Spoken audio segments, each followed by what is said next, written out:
ನೋಡಿ, zoom car ಅಂತ ಹೇಳಿ ವೈಟ್ ಬೋರ್ಡ್ ಕಾರ್ಗಳನ್ನ ಬಾಡಿಗೆ ಕೊಟ್ಕೊಂಡು ಆಪ್ ಮುಖಾಂತರ ಅಕ್ರಮವಾಗಿ ಬಿಸ್ನೆಸ್ ನಡೆಸ್ತಾ ಇದ್ದಾರೆ. ಆಫೀಸ್ ಕರ್ಕೊಂಡು ಅಂತೇಳಿ ಓಲ್ಡ್ ಏರ್ಪೋರ್ಟ್ ರೋಡಲ್ಲಿ ಆಫೀಸ್ ಮಾಡಿಕೊಂಡು ಮಾಡ್ತಿದ್ದಾರೆ ಅಂತೇಳಿ ಜೀವನ್ ಭೀಮನಗರ ಪೊಲೀಸ್ ಸ್ಟೇಷನಲ್ಲಿ 13/3/2026 ದೂರನ್ನ ಕೊಟ್ಟಿರ್ತೀವಿ.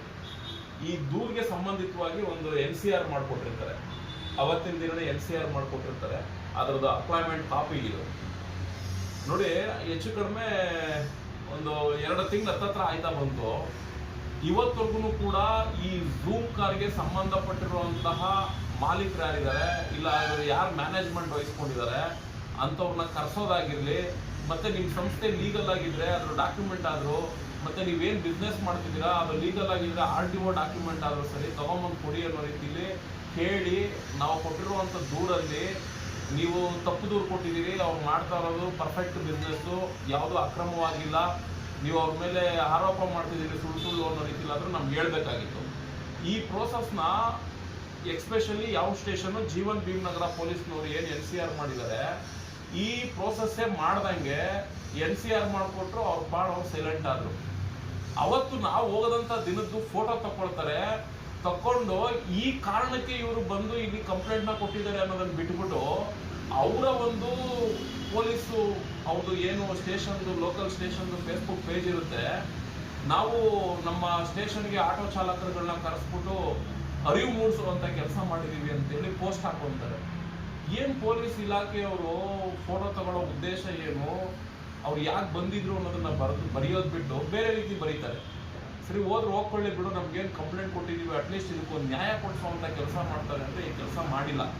ಇವಾಗ ನಾನು ನೆಕ್ಸ್ಟ್ ತಗೊಳ್ಳೋವಂಥ ಸ್ಟೆಪ್ಪು, ಇವಾಗ ನಾನು ಏನು ದೂರು ಕೊಟ್ಟಿದ್ದೀನಿ ಈ ಕಾಪಿ ಮತ್ತು ಇದು NCR ಕಾಪಿ, ಇದೆರಡನ್ನೂ ಕೂಡ ಸೇರಿಸಿ ನಮ್ಮ ಸಂಘಟನೆ ಕಡೆಯಿಂದ ನಾನು ಕಮಿಷನರ್ ಅವ್ರಿಗೆ ಲೆಟ್ರ್ ಬರೀತೀನಿ. ಅದಕ್ಕೆ ಇದನ್ನು ಟ್ಯಾಗ್ ಮಾಡ್ತೀನಿ. ಜೀವನ್ ಭೀಮನಗರ ಪೊಲೀಸ್ ಠಾಣೆಯವರು NCR ಮಾಡಿಕೊಟ್ಟು ಇಷ್ಟು ದಿನ ಆದ್ರೂ ಕೂಡ ಈ ವಿಚಾರದಲ್ಲಿ ಏನೂ ಕೂಡ ಕೆಲಸಗಳನ್ನ ಮಾಡದೆ ನಿರ್ಲಕ್ಷ್ಯ ತೋರಿದ್ದಾರೆ. ಪೊಲೀಸ್ ಕಮಿಷನರ್ ಅವರು ದಯವಿಟ್ಟು ಇದ್ರ ಬಗ್ಗೆ ಗಮನ ಹರಿಸಿ ಆ ಠಾಣೆಗೆ ಸಂಬಂಧಪಟ್ಟಿರೋರು ಯಾರು ಇದನ್ನ NCR ಮಾಡಿಕೊಟ್ಟಿದ್ದಾರೆ, ಯಾಕೆಂದ್ರೆ ಇದ್ರ ರಿಲೇಟೆಡ್ ಒಬ್ರು ಸಬ್ ಇನ್ಸ್ಪೆಕ್ಟರ್ ನಾನು ಜವಾಬ್ದಾರಿ ತಗೊಂತೀನಿ ಅಂತ ಹೇಳಿದ್ರು. ಆ ಸಬ್ ಇನ್ಸ್ಪೆಕ್ಟರ್ ಅವರು ಇದ್ರ ಬಗ್ಗೆ ಕ್ರಮ ತಗೊಳ್ತೀವಿ, ಇದನ್ನ ಏನು ಅಂತ ಪರಿಶೀಲನೆ ಮಾಡ್ತೀವಿ, ನೀವು ಕೊಟ್ಟಿರುವಂತ ದೂರಿಗೆ ನಿಮ್ಗೆ ನಾವು ಅದಕ್ಕೆ ಸಮರ್ಪಕವಾದ ರೀತಿಯಲ್ಲಿ ನ್ಯಾಯ ದೊರಕಿಸ್ಕೊಡ್ತೀವಿ ಅಂತ ಹೇಳದಂತವ್ರು ಈ ಕೆಲಸ ಮಾಡಿಲ್ಲ.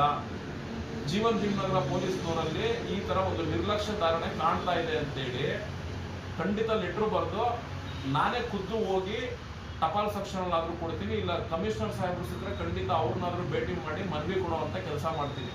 ಯಾಕೆಂದ್ರೆ ಅವರ ಒಂದು ಸ್ಟೇಷನ್ ವ್ಯಾಪ್ತಿ ಒಳಗಡೆ ಈ ತರದೊಂದು ಅಕ್ರಮವಾಗಿ ಬಿಸ್ನೆಸ್ ನಡೀತಿದೆ, ಅದನ್ನ ತಡೆ ಹಿಡಿಬೇಕು ಅಂತೇಳಿ ಮನವಿ ಕೊಡಕ್ ಹೋದ್ರೆ ಅವ್ರ ಆಫೀಸ್ ಒಳಗಡೆ ಪೊಲೀಸ್ನವ್ರು ಬರೋದಕ್ಕೂ ಕೂಡ ಭಯ ಪಡ್ತಾರೆ. ಹೋಗಿ ಅಟ್ಲೀಸ್ಟ್ ಅವ್ರ ಆಫೀಸ್ ಒಳಗಡೆ ಹೋಗೋದು ಬೇಡ, ಲೋಕಲ್ ಸ್ಟೇಷನ್ ಅಲ್ಲಿ ಹೋಗಿ ಕಂಪ್ಲೇಂಟ್ ಕೊಟ್ಟು ನಮಗೆ ನ್ಯಾಯ ದೊರಕಿಸ್ಕೊಡಿ ಅನ್ನೋ ರೀತಿ ಕೇಳಕ್ ಹೋಗೋಣ ಅಂದ್ರೂ ಕೂಡ ಖಾಲಿ NCR ಮಾಡ್ಬಿಟ್ಟು ಇದ್ರ ಬಗ್ಗೆ ಏನೂ ಕೂಡ ಕ್ರಮ ತಗೊಳ್ಳಂಗೆ ಇರ್ತಾರೆ. ಅಂದ್ರೆ ನಾವು ಸಂಘಟನೆ ಕಡೆಯಿಂದ ಕಮಿಷನರ್ ಅವ್ರಿಗೆ ಇದನ್ನ ಟ್ಯಾಗ್ ಮಾಡಿ ಅದಕ್ಕೆ ಲಗತ್ತಿಸ್ಬಿಟ್ಟು ದೂರು ಕೊಡೋದ್ರಲ್ಲಿ ಖಂಡಿತ ತಪ್ಪಿಲ್ಲ ಅಂತ ಅನ್ಕೊಂತೀವಿ. ಇದ್ರ ಮೇಲೂ ಕೂಡ ಪೊಲೀಸ್ ಕಮಿಷನರ್ ಅವರು ಆ ದೂರು ಕೊಟ್ಟು ಅವರು ಏನೂ ಕ್ರಮ ತಗೊಳ್ಳಿಲ್ಲ ಅಂದ್ರೆ ವಿಧಿ ಇಲ್ಲ. ನಾವು ನಮ್ಮ ಸಂಘಟನೆ ಲಾಯರ್ಗೆ ಹೇಳ್ಬಿಟ್ಟು ಪೊಲೀಸ್ ಇಲಾಖೆಯವರ ಮೇಲೆ ಒಂದು PAL ಹಾಕ್ಸುವಂತ ಕೆಲಸ ಆದ್ರೂ ನಾವು ಮಾಡ್ಬೇಕಾಗ್ತದೆ ಅಷ್ಟೇ ಮುಂದಿನ ದಿನಗಳಲ್ಲಿ. ಇದನ್ನ ಯಾಕೆ ನಾನು ಸೋಷಿಯಲ್ ಮೀಡಿಯಾದಲ್ಲಿ ಹಾಕ್ತಿದ್ದೀನಿ ಅಂದ್ರೆ ಖಂಡಿತ ಈ ಜೀವನ್ ಭೀಮನಗರ ಪೊಲೀಸ್ನವ್ರಿಗೆ ಇದನ್ನ ಟ್ಯಾಗ್ ಮಾಡ್ತೀನಿ ಸೋಷಿಯಲ್ ಮೀಡಿಯಾದಲ್ಲಿ ಹಾಕಿ. ನೆಕ್ಸ್ಟ್ ಸ್ಟೆಪ್ ಈ ತರ ಹೋಗ್ತಾ ಇದ್ದಾನೆ ಅನ್ನೋದಾದ್ರೂ ಅವ್ರಿಗೆ ಗೊತ್ತಾಗ್ಬೇಕು. ಧನ್ಯವಾದ.